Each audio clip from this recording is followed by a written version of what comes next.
Makes me feel helpless. Okay. So feeling helpless, that's awareness. Looking at fingernails. Okay, that's awareness. Outer zone. A little bit of outer zone. Tasting it. Okay, that's reality. Judging it. That's the judgment. Doesn't taste good. That's a judgment. Feeling drowsy. Okay, back inside again.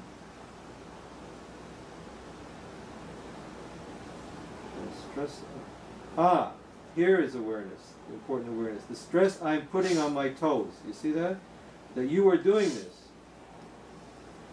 That's called taking responsibility. Okay? You are doing it. See, a lot of the things that,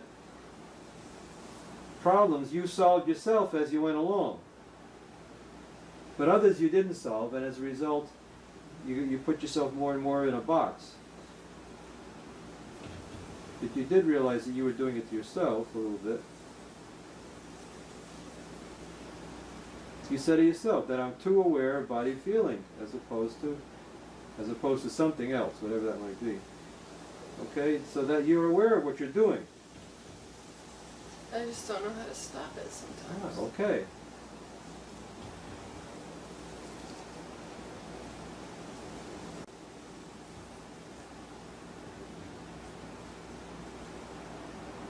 So you do see what you're doing. Yeah. All right. I probably have fears of anxieties I need to release. Well, that's a theory again. You don't know. It's an idea. It's not awareness. You don't have a particular anxiety that you're focusing on. Unless you were, maybe you were censoring something that you were thinking about that you didn't want to tell me about. That's possible.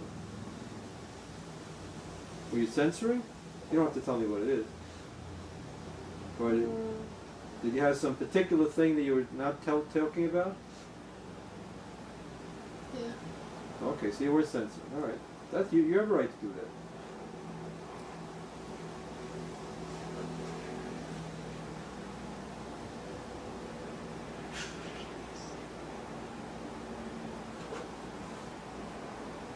That I distrustful of myself and others in life.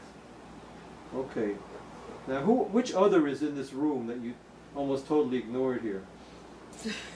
You? Me, you're right. And here you're talking about being distrustful of others and ignoring the most likely villain in the piece here. If anyone's going to mess you up, it's me, right? At this moment. But you ignored me completely, didn't you? You gave me about 1 second about my blueness, and that was it. You notice that?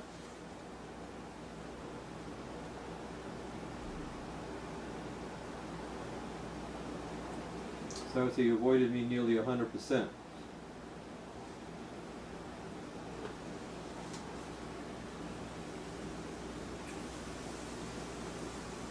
Hoping this exercise will help me. Okay, that's not awareness. That I have a song playing in my head. That is awareness. Now, that's a new kind of awareness. That's very nice. So you're moving ahead. You might, if I didn't interrupt you, you might have solved a lot of these other problems too, but I wanted to stop and take stock anyway. This is called fantasy awareness. There are three kinds of, you got to the third one yourself. Outer zone, environment, inner zone, body, and fantasy is imagination.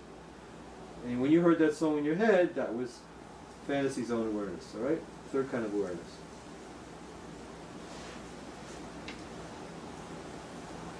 That I took a deep breath. You see what happened there? You got some reality. You got out of that emotional knot into some objectivity. That's a good way to think of it. Objectivity. When you actually contact reality, or outer zone, inner zone, whatever, you get objectivity. And you're stuck in a lot of subjectivity. The subjectivity is this emotional knot. Yeah? But when you went to the song in your head, that's objectivity. It's something real. Not something you pump up. Generate yourself. So that right away freed you up and it brought you into the here and now, and then you took a deep breath and you felt good because you broke out of that tension that you put yourself into. You see that? So you release this subjective knot by getting in touch with the image. So I would suggest as an actress, when you find yourself, you know how to solve the problem. Get in touch with something real. So rather than stewing in the emotions, use a definite image or something or other, and focus on the image, and that'll bring you into reality again.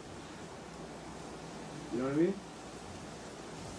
Maybe have more. I think I know what you mean. Have a collection of inner objects that you can use when you need them. Hot images that you can use.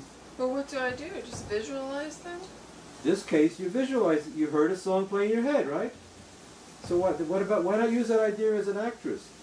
For each character you play, decide what song's going to be that character's theme song. And you can, whenever you're in trouble or you get lost, you just think of that song. And think, this is who I am. I am and just think of that song, hear the song. Don't think about it. Hear the song, and that'll bring you somehow to the idea of the character, the through line of the character. It did here. It brought you out of the anxiety into something real. The song is real. It's not a emotional tension. It's a real thing that exists, and it's natural for you to do that. So here you just showed me. But it's a real thing that exists in my mind. Yeah.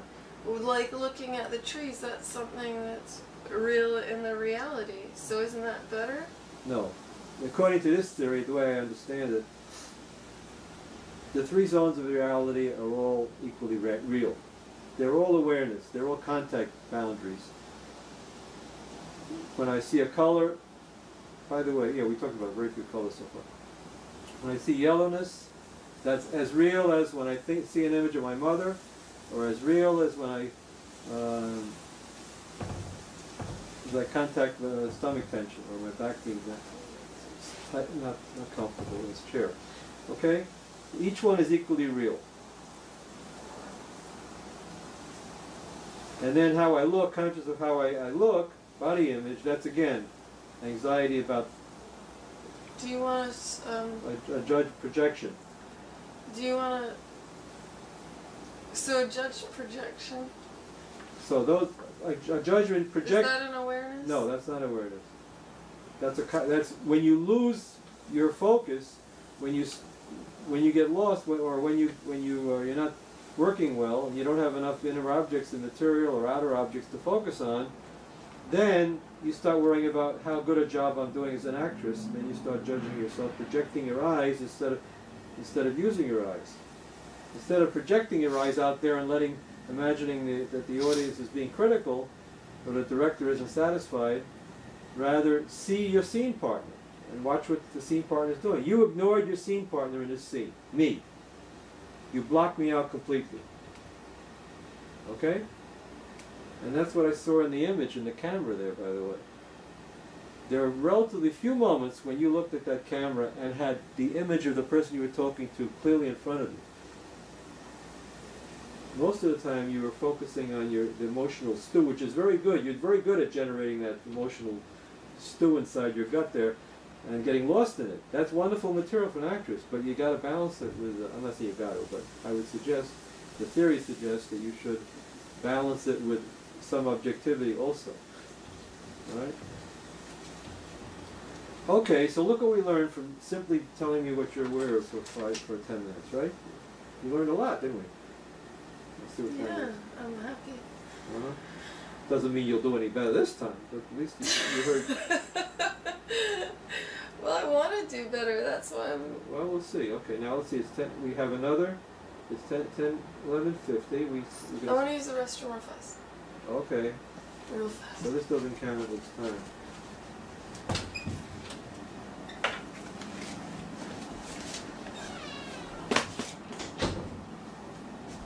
I did mention sound.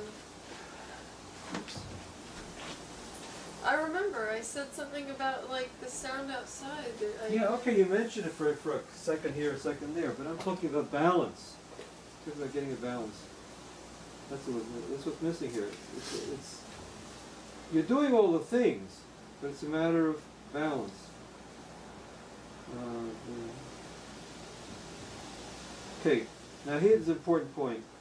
You know, you're saying, I'm trying to keep my eyes more open, right? You see, that's like dealing with the symptoms rather than the disease. The problem is that you're not giving enough time, focus to outer zone details. But struggling to keep your eyes open isn't going to automatically make you see anything. It's just going to make you even more self-conscious, right? That's a great shtick to use, as a matter of fact. See, all this is material that you personally, as an actress, can use. When you want to play some kind of nutty character who's walking around the world bumping into doors because she doesn't know what she's doing, and at the same time she's very self-conscious because she wants to make sure that she doesn't bump into doors, so she'll walk around trying to keep her eyes open all the time, and you can get a lot of laughs out of that. As long as you're not stuck in it when you're trying to live your life, that's it. Right? But the thing is, I might be stuck like this for a day, and then tomorrow I feel differently. I don't. True. This is a random sample, right? Yeah. This is a sample. Okay. So maybe it's. Maybe I'm like this, like, who knows, 30% of the time. I don't know. Okay. Well, you see, that's the beauty of this work. If I work with you, the amazing thing is, if I work with you now, let's say somehow or other you just somebody dies, you have to go to China tomorrow.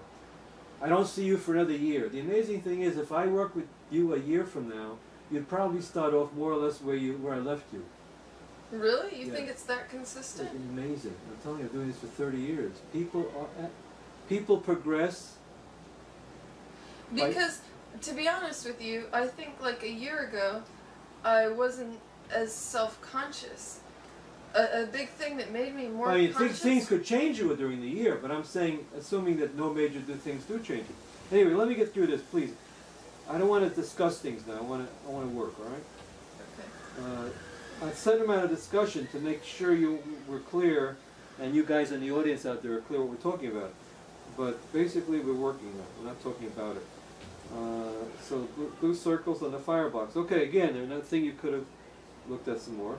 But then you finally zeroed in on me, and that was a change.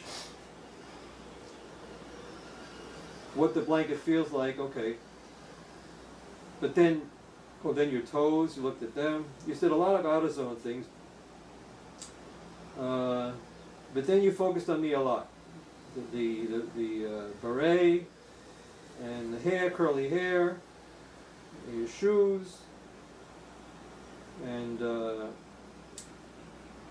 okay, so there was more variety happening. All right. Okay, good. Now we're going to stop the tape.